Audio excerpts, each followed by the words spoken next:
What's up, guys? Sanjay Shenoy here from Team Pixel Track, and welcome to this brand new video in the Content Marketing Mastery. So we are going ahead with the content marketing mastery. In the previous video, we spoke about understanding your objectives, the big why behind why you're going to create your content asset, what kind of content assets you can go ahead and create, and what kind of goals that you need to set yourself in order to achieve greater heights with content marketing. So what I was thinking was I'll quickly do a recap of the previous video, and also what I've decided is parallelly I'll also be working on my own blog and working on my content strategy for my own blog. And while I'm teaching all of these things to you, I'm going to be documenting everything that I'll be doing with, so that it will give you a very hands-on or behind the scenes effects in terms of what I am doing for my own content marketing strategy. And you can do the same thing for your own blog or any kind of content asset that you're willing to create. So let's do a quick recap. We spoke about what kind of content asset you'll be creating and what are the different benefits of each of these assets, the why behind your content asset, the whole reason, the intention behind why you're creating this content asset. We spoke about the traits of effective goals and how you can create these effective goals for your content marketing strategy. So what I've done is I've gone ahead and created all of these things for my own blog, so that I can share it with you, so that it'll get the ball rolling for you also if you feel very stuck in terms of writing down your own objectives and goals. Probably this might help a little bit. So let's go ahead and create. So the content asset that I have chosen is a blog. So I'll be creating a lot of textual content. Not to say that I will not be creating any other type of content, but I'll be focusing majorly right now on the textual content on the blog rather. And why am I creating this blog? The number one reason that I'm creating this blog is because I want to create a personal brand for myself. I want to position myself in the whole industry, and I want to build credibility and thought leadership. So this is very important. These are the main two things that I'm doing. I have been in the whole industry for about 10 years, but I've not focused on my personal brand. I've not focused on building credibility or thought leadership, although I've done it at very small extents, speaking at a few events, consulting a few people, helping out certain people in whatever capacity that I can. But I haven't done it in such a way that my whole personal brand, my credibility, my trustworthiness, my thought leadership is out there for the world to see. So that's the reason why I'm doing this. And also I want to connect with my audience, because like we said, and this is what the this particular video is about. I When you feel connected with your audience, you understand your audience very well. And once you understand your audience very well, you understand their problems, and you can provide appropriate solutions for all of these guys. So I want to stay connected with my audience. I want to know who's reading my blog and who's consuming my content, and how I can make their lives better by adding that much more value in their lives.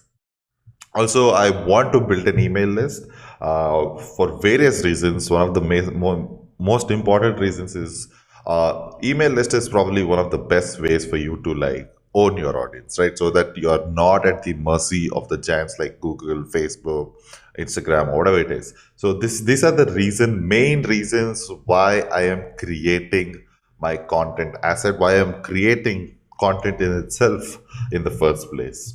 So let's move on to the goals part. So I have created, like we have done it in the past, creation goals, performance goals, and optimization goals. So for creation goals, one of the things that I want to do is I'm going to write one blog by Friday with at least 2,000 words. And I'm almost through, and I will be publishing it. Tomorrow is Friday. So I'll be publishing it tomorrow. And also I'm going to record 5 videos for content marketing free series by the end of this month.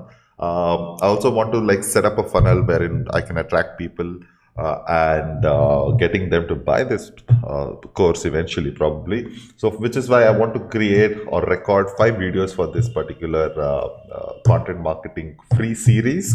And I'm going to do that by the end of this month. And I'm going to interview 3 content marketing experts by February. That is about 2-3 months from now. And so as you can see, I have like segregated my goals by day, then by sorry, by week, by month, and by quarter. You can like go more granular also, saying that I'm gonna do this by in a day, or you can go even much more zoomed out. You can say this is what I'm going to achieve in 1 year.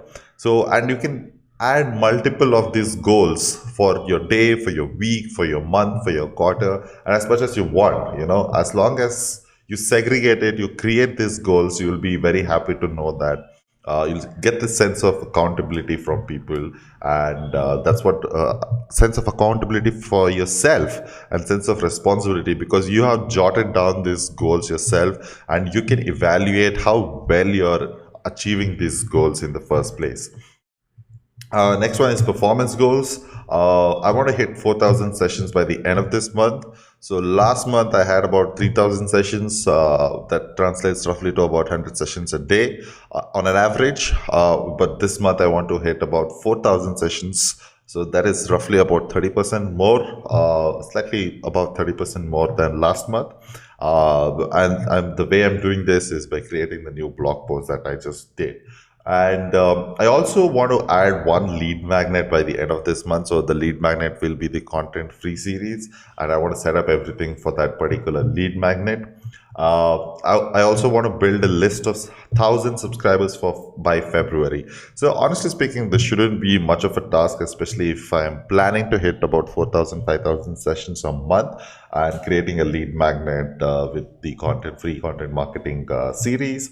So but still, like I said, I want to keep it achievable. I don't want to be an overkill in terms of goals. So this is extremely achievable. This is extremely doable. Not much to do here. This can all be done easily within the set time frame. So next is optimization goals. I want to reduce the page load time speed by about a second by end of this week. So I feel that the website or the blog that I have right now is not loading as fast. I would love it to load. So I am doing a few changes for it. I'm changing the theme for it. I'm probably putting it on a professional CDN. And all of these things, and a lot of other changes in the code as well, to just make it load faster. So why is it important? It's super important because people are very impatient, and your load speed directly relates with how many people come and stay on your blog. Also, like I said, I'm going to set up a new theme by the end of this month. I'm just figuring out which one is the best, both in terms of design, functionality, and speed. I have a few themes in mind, but I think I will go with one of the few that I've already shortlisted. Uh, I'm going to set up 10 goals and metrics on Google Analytics. This is what I meant to say. By the end of February, uh, I haven't set up most of these goals and metrics that I would like to track on analytics yet. So that's what I'm going to be doing also. So these are some of the goals that I have. These are not all the goals that I have. My list of goals is rather quite extensive, and so should yours be. So you can try out with these few goals. Like I said, you don't have to like take a lot of goals to start off with. Start with like very small goals, very achievable goals. Keep doing it, keep achieving it. Put your head down and do all the work, and stack up your goals. And so when you stack up your goals, when you say that, okay, once I do achieve this, I'm going to go ahead and try and achieving this. So your previous achievement of your goal kind of acts like a trigger for you to go ahead and achieve your next goal. And all you need to be doing is put your head down and work towards it. Like obviously I'll be showing you how to do this in the most effective manner, but you can only control the input, you can't control the output. So focus on the input, try to create as much content as possible, and yeah, that's about it. So these are some of the examples of the goals that we have. So let's get started with the today's video, and let's find out what we are going to be talking about. So what are we going to be talking about in this particular video? It's all about understanding your audience. And why is it so important to understand your audience? Because if you understand your audience really well, your biggest problem in terms of content marketing gets solved, which is the creation of the content itself. Because all you're doing with content marketing, rather, is you're trying to solve problems by giving the right amount of information, which might be a good solution for them, which is articulated in a proper manner. Now, for you to know what kind of solutions to give your audience, you need to know, first of all, who your audience is, and then what kind of problems they are facing. I think nobody has described this better, or the importance of understanding your audience better than the management guru, Mr. Peter Drucker. I'm just going to quote him by saying that he said that the whole point of marketing is to understand your customers so well that you create a product or an offering which fits their needs and sells automatically. I think it's very beautifully said, and the same thing applies with content or pretty much any aspect of marketing. So once you know your audience really well, that's all it takes. And this is a very, very important step in any marketing activity that you might partake in. Now, you have to do this so much that it becomes like second nature to you. The moment you start creating content, the moment you start creating communication to your audience, you should know how to profile your audience. And after like years in marketing, I have reached that point right now, because you need to develop that sense of empathy. You need to develop that sense wherein you start thinking from the point of your customers and not yourself, and that gives you great insights into what people are trying to face and what people are trying to do. So let's find out what you're going to be learning in this video. One thing you'll be learning is user personas, and you'll be learning what user personas are and why you should be creating these user personas. The one of the easiest ways to understand the audience is user personas, and we'll be knowing more about this and what are the key elements of a user persona and the downloadable template to create user personas. So I'll go ahead and create user personas for myself so that you can take a look at it, and I'll also attach a template so that you can just fill in all of this information and quickly create content for your user personas. So, what are user personas? So, let's get with the textbook definition first. So, user personas are fictional or real generalized representations of your ideal customers or your target audience. So, a few key things that you need to know. So, either it can be fictional or real. So you need not have to have customers. You just need some assumptions for you to create about these user personas or your potential users. And they're very generalized representations. There might not be an actual person out there who is actually like that, but you're generalizing, you're stereotyping this particular group of audiences, and you're putting a face to it, you're personifying that particular customer or your target audience. And so, to give you a very non-textbooky answer, basically what you're trying to do is you're trying to profile the user. You're trying to make sense of what kind of a user he is. And imagine you're trying to create a Facebook profile for your ideal customer. And what are the things that you're going to fill in terms of information: the name, phone number, uh, the location that they are, their gender, what kind of job they have, what kind of school that they go to, everything, all of this information. Think about it like a Facebook profile. You're filling in all of their information right there. Now, why is this important? Because uh, we'll be talking more about this in the later part of this particular video, but I'll just give you a quick gist of it. Super important because it helps you understand who you're talking to and who are the kind of people you should be addressing. And you might have heard different variations of this particular word. It is also called as customer avatars and buyer personas. It doesn't matter if you call it user personas, if you call it customer avatars and or buyer personas. It's all the same. So basically, as long as it does the job for you, you should be totally fine with it. So I hope you understood what user personas are. Let's find out, why do you need to create these user personas. The most important thing that user personas helps you do is it helps you understand both your existing and your prospective customers. This is super important, right? So when you create this user persona, you are actually finding out who are the kind of people you're dealing with, what are their interests, what is their income level, what is their disposable income level, what motivates them, what concerns them, what stage of life event they are in, all of these things. It helps you understand them, your customers really, really well, and accordingly take decisions based on these things. And also, what user personas helps you do is it helps you understand what channels you should be focusing on also, right? So you can't focus on a particular channel just because it's going to give you a lot of traffic. You need to focus on channels that will give you, that your audience, your target audience is actually hanging out on. Now, what it actually does is, how does it like help? What I'm trying to tell you is that imagine there is like a spectrum of people, there is a scale of people. So on the leftmost is the people who is least likely to be your customer. On the rightmost is someone who is most likely to be your customer.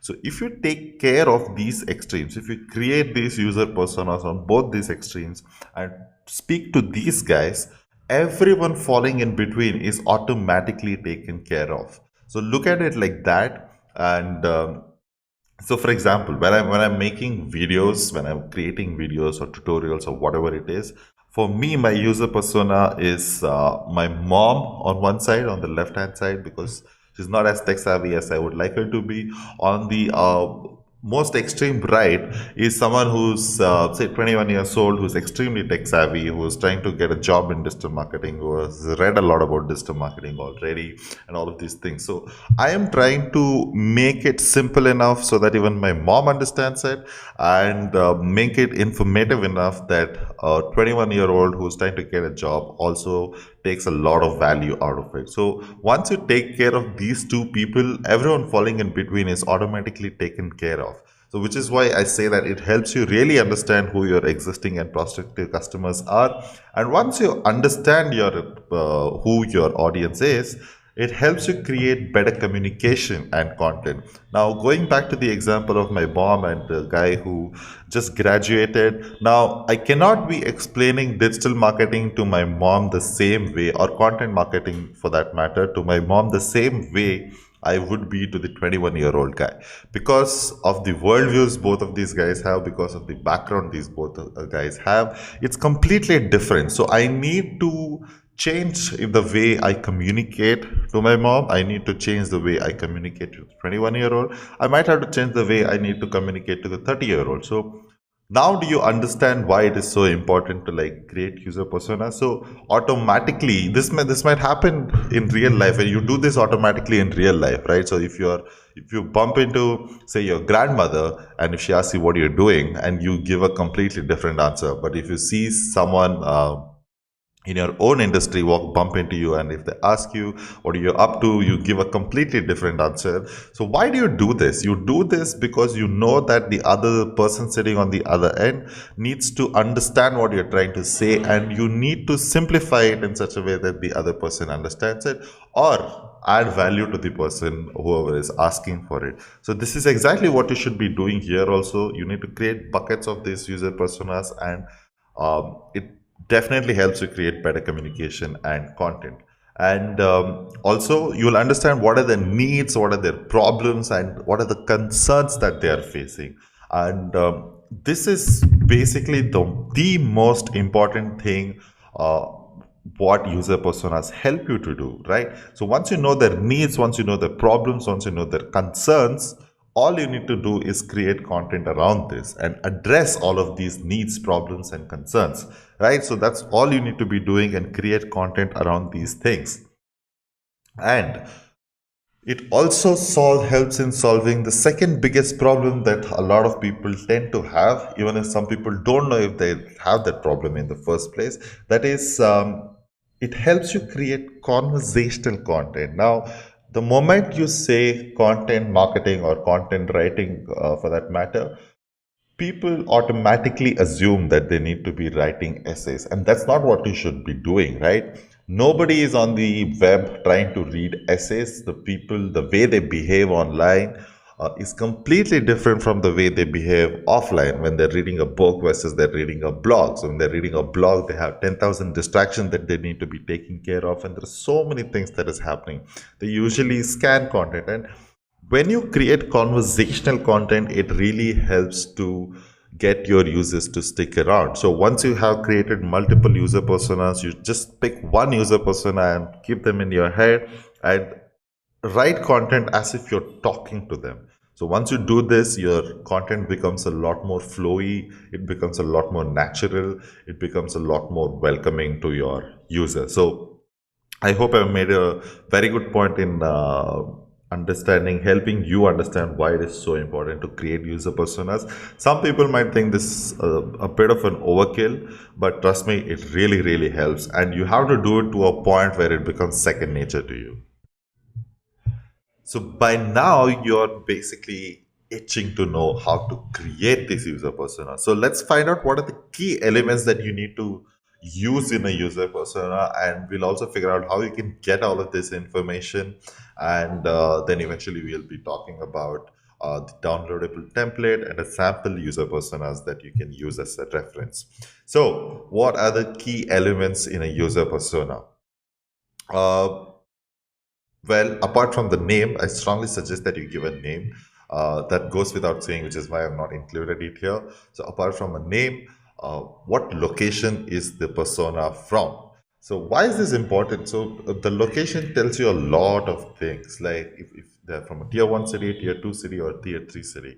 If they're from a tier one city, what kind of spending habits do they have? What kind of interest levels do they have compared to a tier two city one? So, I would on an ideal scenario, what would happen is a tier 2 city might have a lot more disposable income than a tier 1 city person because of the simple fact that they might not have enough things to spend on in tier 2 cities. But at the same time, the earning opportunity in a tier 1 city is much, much higher than in a tier 2 city. So location matters a lot. So you need to put in where the location is from and also where the person is residing at. And how old is this person? This gives you a lot of information about the persona, about the person in question. What I mean, this is common sense, right? It completely gives you a clear idea in terms of what level or what stage of life they are in currently, and are they like uh, yet to be married, about to get married? Do they have kids? They already have kids which are quite old, and what kind of job they might be in, what kind of position they might be in. All of this will give you a very clear indication, which you might need to create all of these user personas. So, which is why I'm going in the order of which you need to have the most. So, age is very important. Obviously, gender, male or female, because the way men react to communication is completely different to women. And this is, I mean, I'm not being any kind of a sexist or whatever. It is the way it is. You know, people react differently to the different things, and you need to understand how this is. You need to, both men and women are emotional creatures, but the kind of emotions men react to and the kind of emotions women react to are completely different. Sometimes they can be the same, but most of the times it can be very different. And what level of education do they have? Now, your education level not only is a direct correlation, can be a direct correlation with the kind of income, with the kind of job that they have, and also the kind of field they are in. You know, so what level of education do they have? It also helps to know what kind of schools and colleges did they visit. So it gives you a lot more perspective and depth into your personas. Job title gives you an idea of whether or not they are the decision makers, or the decision that needs to be done needs to go through someone else, especially useful if you have a B2B content or B2B product. Income level, all his or her sources of income, like what kind of an income level that the person is in. Now, going back to our older point, depending on the age, depending on the education level, depending on the job title, your income level matters. And it need not have to be the income coming directly from your job, it can be coming from somewhere else also, secondary sources of income, whatever might be the case. Now, your income level gives you a peep into the disposable income. Now, all the income that a person gets, he cannot go out there and spend it because obviously he has expenses. He has to take care of a lot of things that he has to do. So, apart after taking care of all of these things that he cannot go without, the income that is left is the disposable income. And pretty much every brand and every company in the country, probably in the world also, are fighting for this particular disposable income. So are you. Understanding that income gives you an understanding whether or not you should be targeting this persona at all in the first place. Also, relationship. Your the current relationship status that the user persona is in, because no prizes for guessing, because the relationship status that they are in completely decide how much disposable income that they have. And especially if they have kids, their disposable income reduces drastically. If they're newly married, or if they're already married for a few years, all of these things give you a clear idea. And of course, the languages spoken, what are the different languages that they can speak, and what are the things that interest them. Now, why is this so important? Because now, if you know what are the interests that they have and the languages that they speak, you can draw a parallel between the interest that they have and the product that you're offering.